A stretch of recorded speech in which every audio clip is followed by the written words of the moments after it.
So Commanders at Buccaneers, Jaden Daniels coming into town. He really is the talk of this game. But, is he your X factor here? Is he your matchup to watch for? Or what do we need to watch out for here with Washington coming to Tampa? How could I go anywhere else but my trenches Ah, yes. because of but actually I'm going the other side. Usually I go offensive line when it comes to my teams, but it's going to be the Bucs interior defensive line against the Washington interior offensive line. For much what we were talking about earlier about how the quickest way to the quarterback is through the A gap.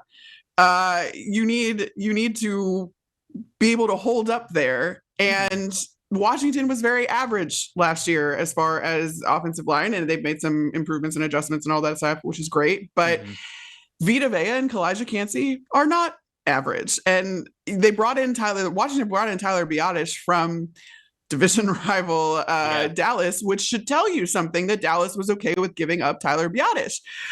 He was a free agent, but didn't want to re-sign him, all that other stuff.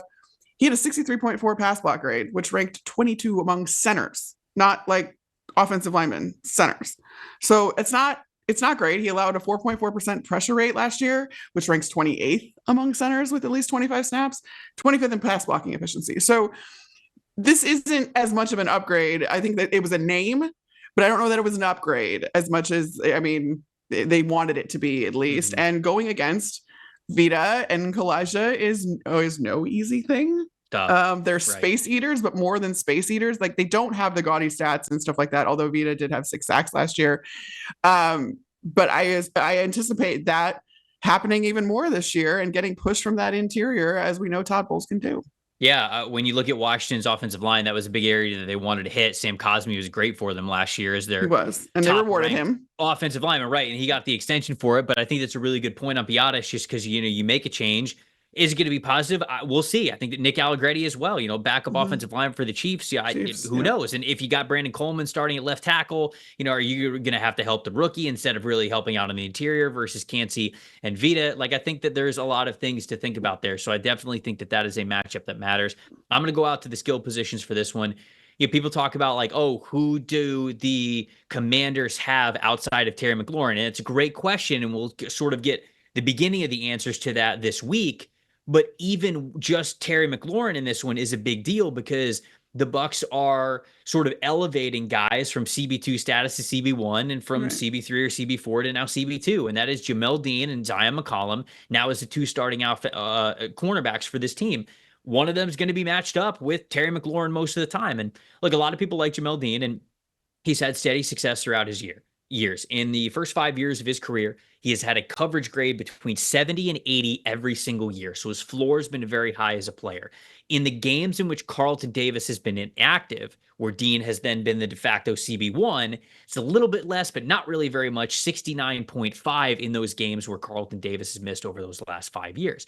So assuming those CB1 duties, you think it wouldn't be too much for Dean, but it is, I think, a little bit different when that is all on your plate. And McCollum, on the other side of things, I know Todd Bowles and this defensive staff have a lot of faith in him, but day 3 pick, 47.3 coverage grade last season, it has to be a leap for him to be that starting caliber cornerback. And the thing is, Jaden's going to be confident, I think. I feel like I saw that when we watched him in the preseason. I was so impressed with how confident I felt like I was watching him be, especially in that Miami game. It was like, damn, does he think he's back at LSU? Because he threw at LSU like there was nothing to lose. Like, he knew there wasn't. Like, he had to. His guys were going to win one-on-one every single time, and he was just putting the ball exactly where it needed to go. And I'm not trying to take anything away from Daniels, but he was operating with a lot more confidence than I think that rookies normally do when we saw him in the preseason.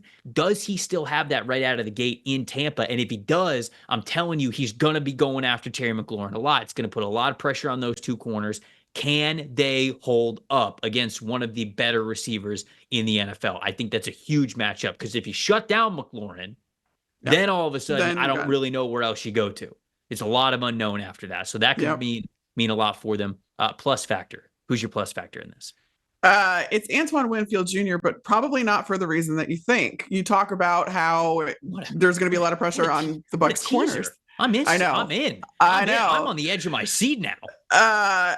It's because of the fact that he is so incredibly versatile, and Todd Bowles is also so incredibly creative when you talk about simulated pressures and getting blitzing from all different levels. Antoine Winfield Jr. loves to go after the quarterback. And that is going to be something that I think that Jayden Daniels is not going to be used to. He's going to see some things from Todd Bowles' defense that he's never seen before, because every quarterback going against Todd Bowles' defense pretty much is going to see things that they've never seen before. Todd is not afraid to take risks when it comes to blitz packages and all that kind of stuff. So Tweez, as he's so affectionately called, I mean, he's tied for the best pass rushing grade among all DBs with Kyle Hamilton. I think Kyle Hamilton has this reputation for being this downhill physical player, and we all love him so much. Antoine's numbers are better than Kyle Hamilton, or at least as good. And if I saw a stat the other day, I think this is on Twitter, and I apologize because I don't know exactly where it came from, but if Antoine Winfield Jr. has 5 sacks this year, keep in mind he had 6 this past season. So if he has 5 this year, he will only need 11 more the rest of his career to set the DB sack record in, like, for all time. Like, it's just an insane thing for a safety to be this effective in the pass rush. What is he like, 25? Yes. 26? Yes, he's 26 maybe. I think it's a combination of the fact that he's one of those old school players, alongside Jordan Whitehead now again. And it's this incredibly physical DB room and safety room in Tampa, on top of the fact that their head coach is a former safety that knows how to get creative and isn't afraid to use safeties in his pressure packages. So I am just thrilled for Antoine, because I think he's starting to get the flowers. But I mean, again, you're talking about a guy with pass rush run rate of 21.8%. That's the best among DBs. He knows how to get to the quarterback. And so I think that's going to be different for Jayden Daniels. And I would not want to be Jayden Daniels going up against what Todd Bowles is now cooking up and has had weeks to cook up for a rookie quarterback. It's going to be a fun matchup. There's no doubt about it. My plus factor in this one, I'll go to Tampa side of things. I'm going to say running back Rachaad White. And White, I think, had a really good year last year, getting the lion's share of basically everything from the running back room, whether it was receptions, whether it was handoffs out of the backfield. And there wasn't a lot of success, when running the ball last year when it came to just efficiency. Some of the overall numbers, like the raw total numbers, could have looked good, but efficiency numbers, not great. When you look at White, 0.14 missed tackles forced per attempt. That's one of the lower marks. You want something at least in like the mid-high 20s. And yards after contact, below 3. You want something above 3. He was 2.5. Now, the interior offensive line, we talked about it earlier on the show, not what it needed to be for Tampa Bay. So that is going to be better anyways. But my question is, and the reason why I think that White is a plus factor here is, with the offensive line playing better in Tampa, does then Rachaad White play better? Like, does his game elevate as the offensive line's game elevates? And that will sort of be the tale of like how much you can continue to lean on him. And I think that this is going to be a really important season for him. And with a better offensive line, I think that it could potentially be his best year yet, but we'll see. I mean, like, you drafted a guy like Bucky Irving as well, who you're probably not afraid to go to at some point if he can give you some more efficient numbers, but maybe it's also a backfield that's a lot more by rotation than it was the year before. So we'll see. And I think that Rachaad White's efficiency stats, can he make some guys miss in space? Can he get better yards after contact? That's a big plus factor for keeping this offense as balanced as they want to be under new offensive coordinator Liam Cohen.